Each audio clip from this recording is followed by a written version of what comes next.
Hello everyone, today we are doing a deck tech for Coram the Undertaker. Coram is a Jund 105 human warrior legendary creature. He gets plus X plus O, where X is the greatest power among creature cards in all graveyards. Whenever he attacks, each player mills a card, and then during each of our turns, you may play a land and cast a spell from among cards that were put there from libraries this turn. It's just Jund grave robbing.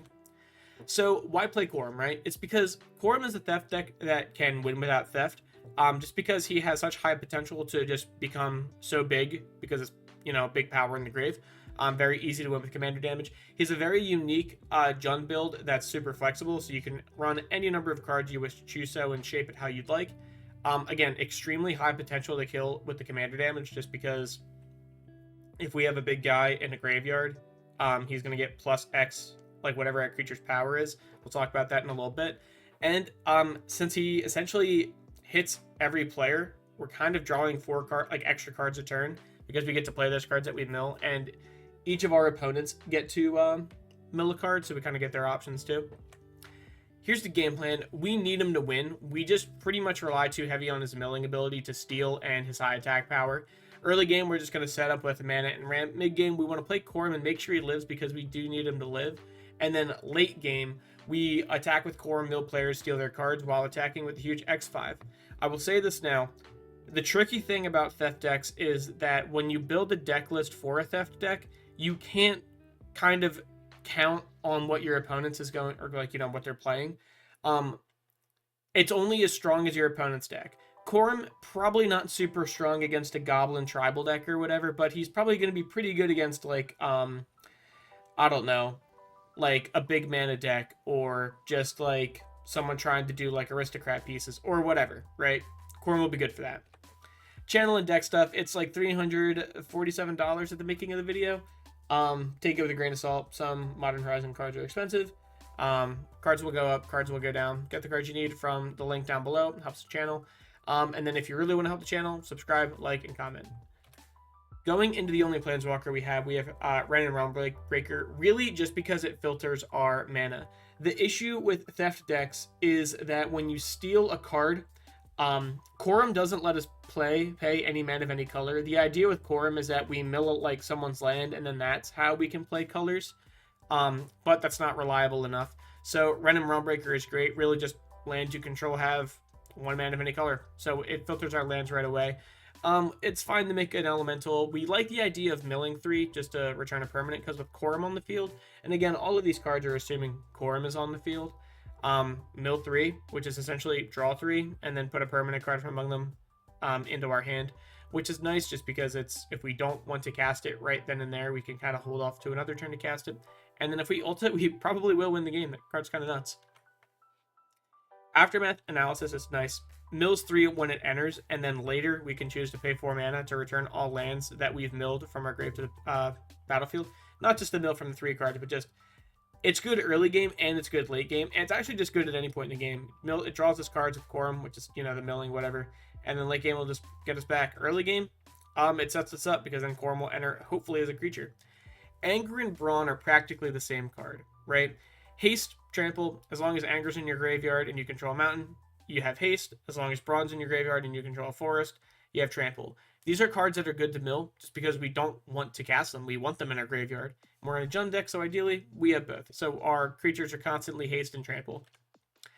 Chainer Nightmare Adept is great. Discard a card, you may cast a creature spell from your graveyard this turn. Only activate it once. It's good. It just lets us play the cards that we milled by kind of discarding a card in our hand, which we're fine with anyways. And then whenever a non-token creature enters the battlefield under our control, if you didn't cast it from your hand, it gains haste, which is just kind of an added benefit. It'll give Corum haste if we cast him from the command zone, or whatever cards we cast that have been milled this turn. It kind of doesn't matter if we have haste post Corum, because we already attacked. Combustible Gearhulk is super cool in the deck. When it enters, target opponent may have you draw 3 cards. If they don't have us draw 3 cards, we mill 3 cards, and then they'll take a lot of damage equal to the total mana value. The cool thing about this is the card is such a lose-lose for our opponents, because you want us to either just have 3 legit card draw, or you can have us still have access to those cards by milling us 3 with Corum on the field, and then you'll also just take a ton of damage. Either way, it's a win-win, and it's a 6/6 with first strike. Doom Whisper is cool because it pays 2 life, surveil 2. Corum only cares about cards that are put from graveyards into, libraries into graveyards, right? Surveil just straight up puts cards from our library into our graveyard. So by paying 2, it's essentially drawing 2 if we choose to mill both. It's very good. Dryad of the Elysian Grove. It's good to play an extra land on each turn, but really just so we can have lands of every basic type, so we can tap for whatever color we need. It is interesting to say, though, that you may play an additional land on each of your turns, right? Korum lets us play a land from among cards that are milled. The issue with that is we can only do that ability once a turn, right? Because it lets you play a creature and cast a spell or permanent or whatever it is only like once, or among the cards milled, but only we get 1 land a turn is what I'm saying. We only get 1 land a turn off Korum, regardless if we can play a million land drops. So Dryad of the Elysian Grove will let us, we'll have our land drop from Korum, and then we'll just be able to play an extra land from our hand for free. Atali is literally insane. When he enters the battlefield, each player exiles cards from the top of their library until they exile a non-land card, and then we may cast any number of spells from among them without paying the mana cost, and then we can flip them for 9 mana and 2 life, because don't pay mana for Phyrexian mana. Atali is nuts. He is literally a 7/7 with trample for 7, already a fine rate, not in commander, but just as a creature, it's a good rate. He's also going to 4 for 1, really a 5 for 1, because we still get the body. Everyone's going to exile until they get a non-land, and then we get to take it for free. Super good. We can blink it, reanimate it, do any number of things. Then when we flip him, he's just a trample, indestructible infector, pretty much. It's basically infect. Fell down to the 3rd path, just so we can make a top copy of a card that we reanimated. It's pretty much it. Just get a little fun combat trigger. Say we reanimate Galta. That'd be kind of fun, just for 3 mana, hasty Galta. Filth is the other part of the the anger and bronze cycle, but it just gives Swamp Walk. And Swamp Walk's really good. Practically unblockable for a lot of decks. Galta is in the deck because he's a 12/12, right? One, he never costs 12 to cast, so Galta, even just as we play the game, Galta is never going to cost that much. Galta is usually, ideally, a 2 mana 12/12, which is fantastic, right? The thing that's nice about him in the deck is when he's in our graveyard, Korum is now a 12/5. And that's huge. 12 damage on a commander is very nuts. So it just makes our commander huge, and when he's in the grave, and he just is a big body on the field. Golgari Grave Troll, ignore the top part. We really only care about the Dredge ability. He's still a fine creature. You can regenerate him if you want. Dredge basically says, or Dredge 6 says, if this card is in your graveyard, instead of drawing a card, you may put the top 6 cards of your deck into your graveyard to then place Golgari Grave Troll on top, right? The way this card is really looked at in Korum is essentially mill 6. You can play those 6 this turn. So it's really good. It's basically drawing 6. Gravebreaker Lamia is nice because it searches our library for a card and then put it into the graveyard. So it just goes straight from our library into the graveyard. So we can play it off Korum right away. Spells you cast from your graveyard cost 1 less just right from the get-go. So it's already reduced, or everything's reduced. And it's a lifelinker. 4/4 lifelinker's no joke. Ignoble Hierarch, it's just a mana dork. I like attacking with Korum by himself, just because it's you're not swinging in with Golgari Grave Troll or Gravebreaker Lamia. Those are more guys for the defense. So Exalted's nice, and it's just a mana dork for any of our colors. We have Kagda Shadow Archdruid, which is just a nice alternative Korum in a weird way. When it attacks, gains Death Touch, mill 2. Once during each of your turns, you may play a land or cast a permanent spell from among cards that were milled there. So it's still like a baby Korum. Lord of Extinction and Malignus are the reasons I wanted to build this deck list. Lord of Extinction's power and toughness are equal to the number of cards in all graveyards. So this guy, let's say in a 4-player pod, say everyone has milled a little bit because we're on a mill plan. Let's say he's a 50-50. Korum's now a 50-50, or a 55, right? That it will one-shot kill someone with commander damage. Even if everyone only has 5 cards in their graveyard, Korum is now, he's huge, right? He's a 20-something, a 25. So Lord of Extinction and Malignus have the capability to just straight up kill someone in 1 turn, just because they got put into our graveyard. It's really good. Mortivore, kind of the same deal. Just a less effective version, pretty much, but it can still be very big. Going into our old cards, we have Old Rutstein and Old Stickfingers. Old Rutstein's nice because when he enters the battlefield and at the beginning of our upkeep, we get to mill a card, which is essentially a member draw a card. Then if we get a land milled, we get a treasure. If we mill a creature, we get a bug, and then if we mill a non-creature, non-land, we get a blood, which is just, pseudo card draw. So he's really good. It's also just nice to have extra mill engines all the time. Old Stick Fingers is power and toughness equal number of creature cards in your graveyard. So he's not bad. For the Corum plan of being big, he can be really big. But ideally, I feel like if we have that many creatures in the graveyard, like we would probably just have a Mortivore or Lord of Extinction or whatever to be better. But whenever you cast a spell, reveal cards from the top of your library until you reveal X creature cards. Put all creature cards revealed this way into your graveyard, then put the rest on the bottom of your library in a random order. So we're just probably gonna pay like 2, as I think is a good rate to basically you get a 2/2 and you mill 2 creatures. And then we can cast those creatures if we'd like. So he's good. Savvy Trader enters the battlefield, exile target permanent card from your graveyard. We may play that card for as long as it remains exiled. So we don't have to worry about, things getting exiled or whatever. Someone tries to eat our graveyard, because that is an issue for the deck. So it's kind of like a safekeeping. Spells you cast from anywhere other than your hand cost 1 less. That means our commander costs 1 less, and cards we cast from the graveyard cost 1 less, which is nice. And our opponent's graveyard costs 1 less, which is good too. Screeching Scorch Piece is really good in the deck because it gives everyone 2 rad counters. A rad counter says at the beginning of your upkeep, mill cards equal to the number of rad counters you control, and then take damage and remove X rad counters equal to the number of non-land cards milled this way. So it's already a good mill engine just with that. And then whenever one or more non-land cards are milled, you make that many 2/2 black zombies. Only do it once a turn. It's good when people have rad counters. It's also when he attacks, so people are always going to have the rad counters. But if they don't have the rad counters, or like we can't get good attacks in, we're always going to be attacking with Korum. We kind of have to. Actually, this guy's menace, so we can attack with him too. You know what I mean? It's great. We're just going to mill, and we're going to get a lot of guys anyways. Then we have Shieldred, Swampwalk. We just want to reanimate creatures. We can have our opponent sack them, but we're a mill deck, and we want to reanimate our own creatures. 6. When it attacks, mill 3, you may put a land card from among them into our hand. Great, so we definitely don't miss a land drop. And then as long as it's our turn, non-land permanents in our graveyard have Retrace, which retraces discard a land. You can cast that card from your graveyard in addition to paying its other cost, which is good just because it's like a pseudo reanimate plan. And eventually we get to a point where we have so many lands, like we're not gonna be able to cast them. Whatever. Skull Prophet's good mana dark. We can also mill 2, which is effectively draw 2. So it's either mana or card draw. Good option. Sir Conrad is an absolute all-star. Whenever another creature dies or a creature card is put into a graveyard from anywhere other than the battlefield, or a creature leaves your graveyard, Sir Conrad deals 1 damage to each opponent, and then we can pay 2 to mill a card. So we're doing a lot of milling anyways, which is going to make Sir Conrad just deal damage to a lot of people. It also punishes nukes. It punishes people milling themselves. It punishes... I mean, we kind of can't do much against a reanimator deck. It's kind of is what it is. It's like our kryptonite.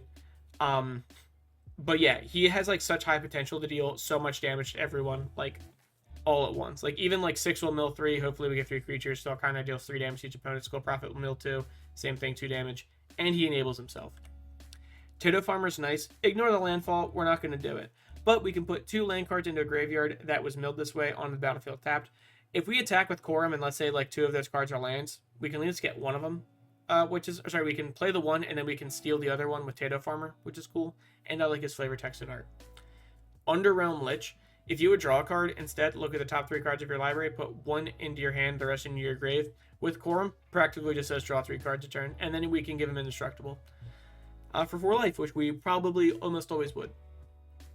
Wild Shaper attacks, mill 3 cards, which for us, drawing 3 cards. Then when it dies, return all land cards from your graveyard to the battlefield tapped. So it's kind of like, it's good in a bunch of different ways just because it enables us on attack. If it dies from an awkward attack, we will at least ramp a little bit. And we can always recur it later, so it's nice.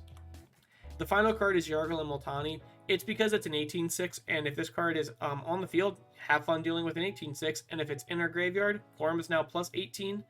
He's an 18/5. So, works out. Going into sorceries, we have Breach the Multiverse. It's a huge card in this deck. 7 mana to have each player mill 10. Again, this effectively draws us 40 cards in a weird roundabout way with Coram. And then for each player, choose their best creature or planeswalker in their graveyard. And then you get it. So we basically mill everyone for 10. We have access to all of those cards that were milled. And then we get each player's best planeswalker or creature to our battlefield right away. It's great. Buried Alive, it's just a tutor. Search your deck for 3 creature cards, put them into your graveyard, then shuffle. Again, we can cast them with Coram, which is cool.